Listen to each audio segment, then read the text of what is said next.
Hello and welcome to another edition of True Audiofiles. My name is Jim Carter, and so today I want to talk about streaming services.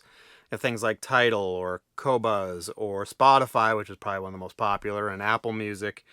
And I'm curious to know what your thoughts are in terms of those services and how you use them. Basically, in most cases, there are some rare exceptions, but in most cases, I only really use the streaming services to listen to a new release to see if I think it's worth buying. Probably should do that a lot more often than I do, because I tend to just buy albums without listening to them first. But that is the main reason why I use a streaming service, though, like a Qobuz or Tidal are my main ones. I use Apple Music mainly just because I also use what's called iTunes Match, which allows me to have my entire personal library anywhere I go and can stream it or download it to my phone. And I don't have to worry about an Apple Music service or any other kind of service, especially if I have a special mix of something or a rare copy of something that you can't get on a streaming service, which does happen. I guess some of the other things are about the streaming services, they've come a long way too. I know some people's complaints, at least in the past, were that they just use lossy music compression, which means bits and pieces of the information are actually taken away to make it so it's easier to stream the music. Now, a vast majority of people can't hear a difference, especially if you're listening to it on a pair of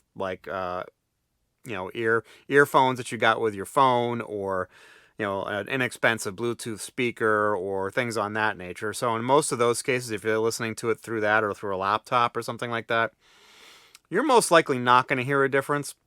And there's a good possibility that you will have a hard time hearing a difference between a lossy and a lossless track, even on a decent system. And I think it would be one of those things that you really have to listen for it. And even then, it can be a little challenging on some recordings. So some of that would have to do with the fact that there's probably a little bit of lossy compression going on, especially on newer recordings, where maybe they send the instrumental file or the vocal file via the internet, and they send it as a lossy file. I've heard of some of that kind of stuff happening. So, and in those cases, when you have stuff like that, you're probably not going to hear a difference between the lossy file and lossless files. But and I'm not going to really go too deep into whether you can hear a difference between a high resolution digital file or a CD quality one, because that's just too controversial, and I think it's one of those things that it's kind of difficult for to have a intelligent conversation about that. But in general, I think that there is some difference, at least between lossy and lossless. So if you're going to do streaming services, I would definitely do something like a Qobuz or Tidal that can do uncompressed, or not, yeah, uncompressed video audio, so it's at least CD quality sound. But I'd really love to hear, what your take is on that, and see, I know a lot of people like to create playlists and share the playlists with friends and family and other people. And I don't know, I've never really gotten into that. I really am a person who listens to a full album. And if I really like the album, I want to support the artist. And you don't really support the artist that much if you're only listening to that music on a lossy or even lossless streaming service. So, they get like a fraction of a penny every time you listen to it, if that. So I would say, if you really like the music you're listening to on a streaming service and you don't own it, please do the artist a favor and buy their album, buy their merchandise, see them on tour, whatnot, because that's really the only way they make money. They really make very little money on the streaming services, and I really hope that changes sometime soon, because that is kind of one of the controversies now, where a lot of the record labels are making a lot of money on the streaming services and the artists are making very little. That's definitely less of a case on services like Tidal, where I know that's an artist owned streaming service. Jay-Z is basically the biggest owner of Tidal.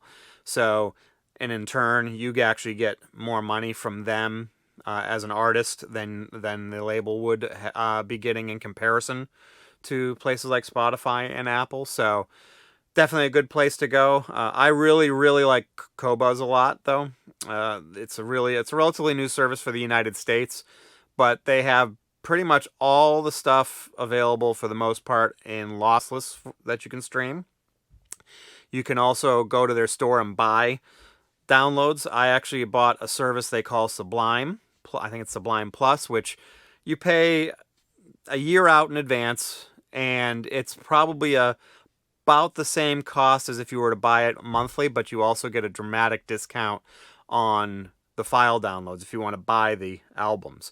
So, what would normally cost somewhere around, $17, $18 for a download is going to cost you sometimes like $8, $10, or $12 at the most if it's a high resolution file. So, I really like that service.